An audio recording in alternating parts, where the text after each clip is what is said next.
투자해서 돈을 버신 분도 돈을 잃으신 분도 이 사연이 도움이 되었으면 합니다. 첫 번째 사연. 주식빚.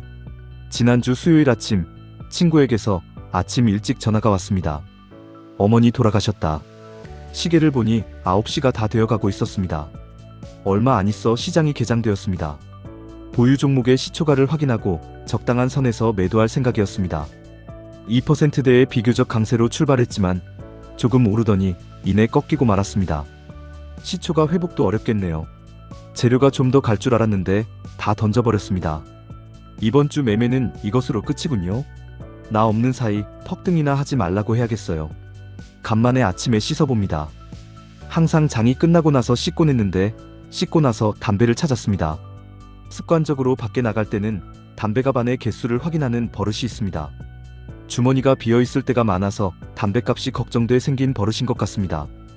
애연가일까요? 단 한 번도 줄이려 한 적은 없었습니다. 예전이나 지금이나 많으면 하루 한 갑 또는 이틀에 한 갑 수준으로 묶여 있습니다. 더 이상 많이 피우거나 적게 피우면 담배 맛을 느낄 수 없어 자동으로 조절이 됩니다. 담배 개수를 세어보니 10개는 충분히 되는 것 같아요. 됐군요. 이제 가볼까요?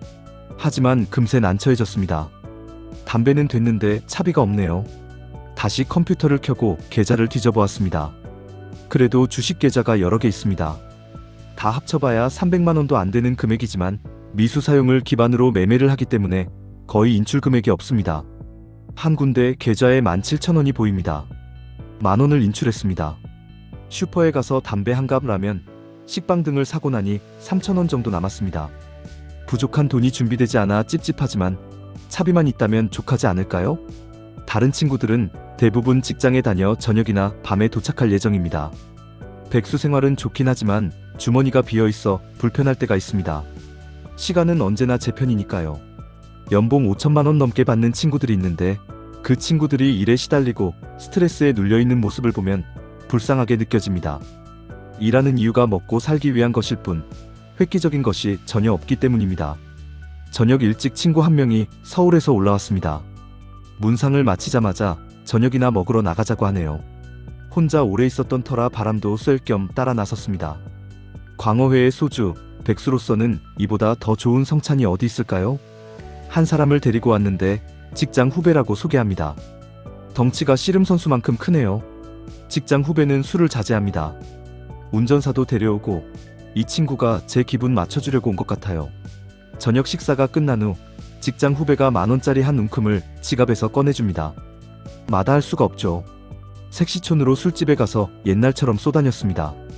하지만 옛날 기분이 나지 않네요. 항상 셋이 같이 다녔던, 지금은 태평양 건너 살고 있는 그 친구가 빠져서 그럴까요? 술집에 돌아다니는 사이 장례식장에서는 연달아 전화가 옵니다. 새벽에 식장에 돌아오니 친구들이 와 있습니다. 하나같이 좋은 친구들이네요. 주식한다고 제 돈 날려버리고 곧바로 어머니가 암에 걸려 병원비, 생활비, 주식자금, 지난 연말의 장례 비용까지 모두 이 친구들 주머니에서 나왔습니다. 좋은 친구들이라고 생각하지만 그래도 채워지지 않는 부분들이 남아있습니다. 이 세상에 친구가 과연 있을까? 입장을 바꿔보면 답은 떠오릅니다. 누가 저에게 너의 친구는 누구냐? 몇 명이나 되느냐? 고 물어보면 여전히 난처할 것 같습니다.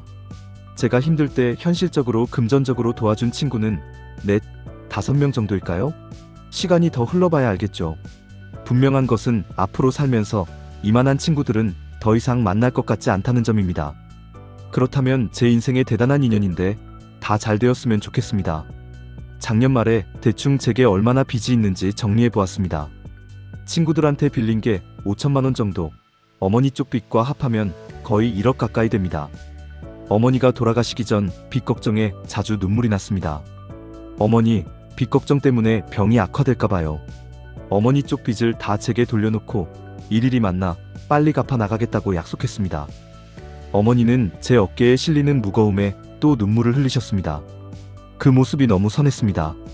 하지만 걱정 마세요. 어머니 빚 다 갚을게요. 죽으면서 함께 가져가기 싫어했던 남의 빚 다 갚아줄게요. 현재 1억 가까이 되는 빚 중 상환 독촉에 시달리는 금액이 2군데 700만원입니다. 신기한 것은 2군데 다 어머니와 굉장히 친했던 분들입니다. 올해 250만 원을 갚았지만 이자만 해도 꽤 나갔습니다. 주식에서 조금씩 수익이 난 것이 여기에 다 빠져나가고 오히려 원금은 달이 지날수록 조금씩 갉아먹히고 있습니다. 이걸 생각하면 그분들께 빨리 갚고 다시는 보고 싶지 않습니다. 돈을 다루는 사람들도 그간 어머니와의 친분 때문에 조심스럽게 갚을 의사를 타진해오고 있는데 이런 분들께는 여유가 되면 충분히 이자와 시간 보상까지 다 해드리겠다고 생각하고 있습니다. 이번 달이 최대 고비가 될 것 같습니다. 달이 지날수록 원금이 줄어들고 있어 부담감은 더 커지고 있습니다. 연초에 350만원 투자 원금이 현재 250만원으로 줄어들었습니다. 4월 초 하루 주가 폭락, 잔인한 달을 예고하고 있어 더 부담스럽습니다. 미수풀 한번 잘못 쓰면 게임 오버가 될 위험에 노출되어 있는 셈입니다. 하지만 투지는 더 솟구칩니다. 위기일수록 더 태연해지는 장점이 있거든요. 만약 제가 일어선다면 훗날 이런 날이 있었기 때문이라고 기억할 것입니다. 원래 게으른 제가 투지를 일깨워주는 고맙고 흥미로운 날들입니다. 요즘 좀 힘든 것 같아 여기에서 주절주절거리면 나아질 것 같았는데 기분이 많이 안정된 것 같습니다. 실담의 마력이면서 함정 같기도 하고 참 요상한 곳입니다. 1시간만 보내려 했는데 어쩌다 보니 거의 날밤이네요. 내일 제대로 매매할 수나 있을지 모르겠습니다. 며칠 잠도 부족한데 정말로요. 두 번째 사연. 주식 노예의 삶. 재작년에 연봉을 날리고 참고로 대기업 차장급 정도. 작년에 장외시장에서 50% 정도 회복한 후 올해 다시 연봉의 70% 정도 되는 금액으로 투자를 시작했습니다. 대세 상승장에서 데이 트레이딩을 하며 이리저리 왔다 갔다 하면서 실적은 마이너스 10%에서 오락가락했습니다. 종목은 무지무지하게 잘 찍었습니다. 대우차판이 4,500원 할 때 몰빵했다가 그날 상한가 치자마자 탈출했습니다. 이후 1만원이 넘었죠. 그 후 2일인가 3일 상한가를 갔습니다. 하이닉스 1,200원에 매수하고 2에서 3일 기다리다 지쳐? 팔고 보니 이틀인가 3일 상한가였습니다. 대충 이런 식이었죠. 이런 적이 무려 5, 6번 있었습니다. 그러는 사이 주변 사람들이 눈치챈 것 같고 저를 보는 눈치가 그다지 곱지 않네요. 그래, 나도 안다 이놈들아. 내가 어쩌다 이 지경이 되었는지. 하지만 어찌하겠습니까? 하루 200에서 300만 원이 왔다 갔다 하는데 너희들도 한번 이런 상황이 되어보라. 그럼 날 이해할 것이다. 그러다가 하이닉스에 3차례 들어갔다가 그대로 수익을 날려주고 이상한 관리 종목에 들어갔다가 역시 비슷한 행태를 여러 번 겪었습니다. 그러다 그저께 마지막으로 몰빵한 종목을 고점에서 잡았는데 거의 하한가 부근으로 밀렸습니다. 드디어 평가액이 마이너스 30%에 육박하기 시작했습니다. 하지만 그다지 큰 걱정은 하지 않았습니다. 그나마 평정심을 유지하고 있었던 게 저도 조금 이상하네요. 마지막에 무리하지 않고 정말 괜찮은 주식이라는 생각에 몰빵을 했기 때문이었으리라 생각합니다.